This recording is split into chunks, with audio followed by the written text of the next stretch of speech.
अपनों से अपनी बात। सनातन धर्म के गौरव गरिमा की पुनर्प्रतिष्ठा करेंगी नारियां।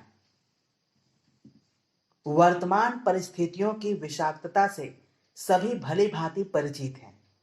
सामाजिक विषमता की जो परिस्थितियां हैं उनसे सभी की भिज्ञता है, परंतु जो सबसे बड़ा दुर्भाग्य विगत दिनों की परिस्थितियों के कारण उभर कर आया है वह सामाजिक गतिरोध का कम और आंतरिक एवं आत्मिक विपन्नता का ज्यादा है। इससे बढ़कर के दूसरा दुर्भाग्य भला क्या होगा कि वर्तमान समय में मानवीय जीवन, जिसे अध्यात्मवेत्ता से लेकर वैज्ञानिक इस सृष्टि के परम सौभाग्यों में से एक गिनते हैं, ईश्वर प्रदत्त उपहारों में से एक गिनते हैं, उस मानवीय जीवन के अंदर निहित दैवी संभावनाओं की, ईश्वरीय संभावनाओं की जितनी उपेक्षा हुई है उतनी शायद ही पहले कभी हुई हो। यह संभवतया वर्तमान परिस्थितियों के घात दंश में से एक है कि मानवता का मानवीय संवेदनाओं का जितना पतन और अवमूल्यन विगत दिनों में हुआ है उतना शायद ही पहले कभी हुआ हो। अखबारों में छपने वाले समाचार, पढ़ने सुनने दिखने में आने वाली घटनाएं कई बार मन में इन प्रश्नों को जन्म देती हैं कि कहीं मानवता धरती से पूरी तरह से विदा ही तो नहीं हो गई। जब हम इंसानों के शरीर में लोगों को भेड़ियों की तरह से आचरण करते देखते हैं तो एक जाहिर सा प्रश्न उभरता है कि आखिर हम किस तरह का संसार आने वाली पीढ़ी को उपहार में देकर जा रहे हैं।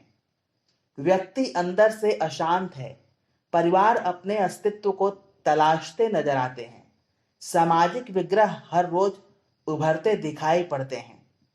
बाहर से लेकर मनुष्य के विचारों में पसर चुका प्रदूषण एक ऐसा घुटन भरा माहौल पैदा कर रहे हैं जहां पर यदि समय रहते सही व सम्यक कदम न उठाए गए तो यह धरती रहने योग्य भी शायद ही रह जाए।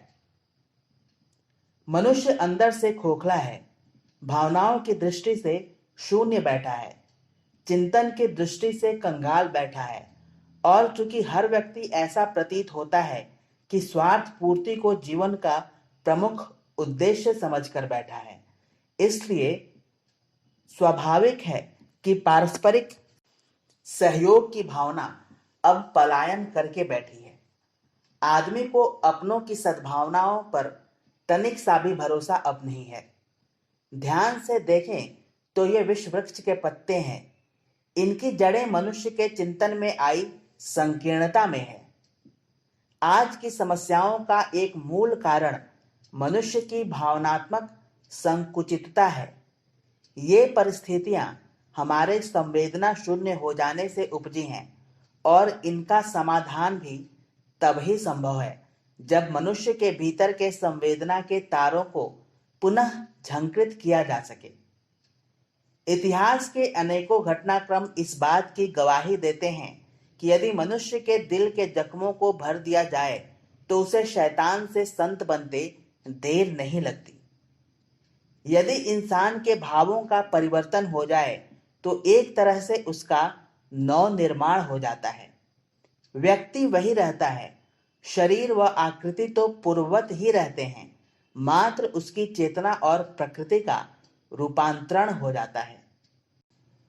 इंसान की भावनाओं को पोषित करने की सामर्थ्य, उनकी संस्कृति, संवेदना एवं संस्कार से परिपुष्ट करने की ताकत भारत की नारियों में सदा से ही रही है।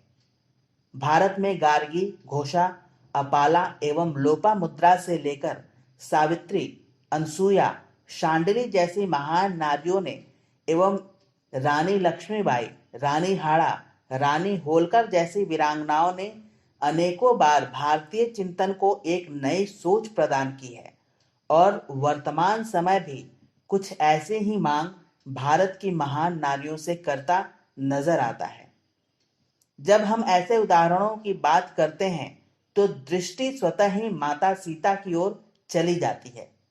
मर्यादा पुरुषोत्तम भगवान श्री राम की अर्धांगिनी माता सीता के दृढ़ निश्चय और संकल्पनिष्ठ जीवन से भला कौन अपरिचित है। कैकेयी ने भगवान राम के लिए वनवास मांगा था, परंतु सबके समझाने और विरोध कर देने के बाद भी मां सीता ने भगवान राम के साथ वनवास पर जाना स्वीकार किया। यहाँ तक कि जब दशानन रावण मां सीता का अपहरण करके उन्हें छल पूर्वक लंका ले गया और वहां उसने भांति भांति के लोभ दिखाकर उनको लंका की साम्राज्ञी बनने का लालच दिया, तो वे बोली, शक्या लोभितुम नाहम ऐश्वर्येण धनेन वा अनन्या राघवेणाहम भास्करेण यथा प्रभा उपधाय भुजम तस्य लोकनाथस्य सत्कृतम कथम नाम उपध्यास्यामि भुजमन्यस्य कस्यचित् विदितः सर्वधर्मज्ञः शरणागतवत्सलः तेन मैत्री भवतु ते यदि जीवितुमिच्छसि। अर्थात मुझे तुम ऐश्वर्य या धन के लोभ से अर्जित नहीं कर सकते। मैं भगवान राम से उसी तरह अलग नहीं हो सकती जैसे सूर्य की प्रभा सूर्य से अलग नहीं होती। लोक के स्वामी श्री राम की पूजा का सहारा लेने के बाद किसी और सहारे की मुझे जरूरत नहीं। सबको विदित है कि भगवान राम धर्मों के ज्ञाता हैं और शरणागत वत्सल हैं। यदि तुम जीवित रहना चाहते हो तो मुझे वापस लौटाकर उनकी मैत्री का वर मांगो। वाल्मीकि रामायण। हमारी संस्कृति का आधार स्तंभ ऐसी ही नारियां हैं।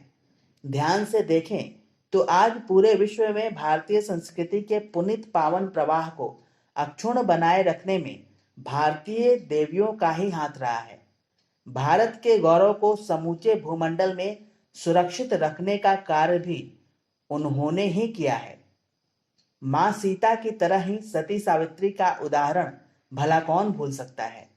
जब देवर्षि नारद ने सत्यवान का चयन करते समय उनको चेताया कि हे देवी, सत्यवान की आयु मात्र 1 वर्ष है, वैधव्य को प्राप्त करने से अच्छा है कि किसी और व्यक्ति का चयन करो, तो ऐसे में सावित्री बोली, देवर्षि, हृदय एक ही बार अर्पित किया जाता है, बार बार नहीं।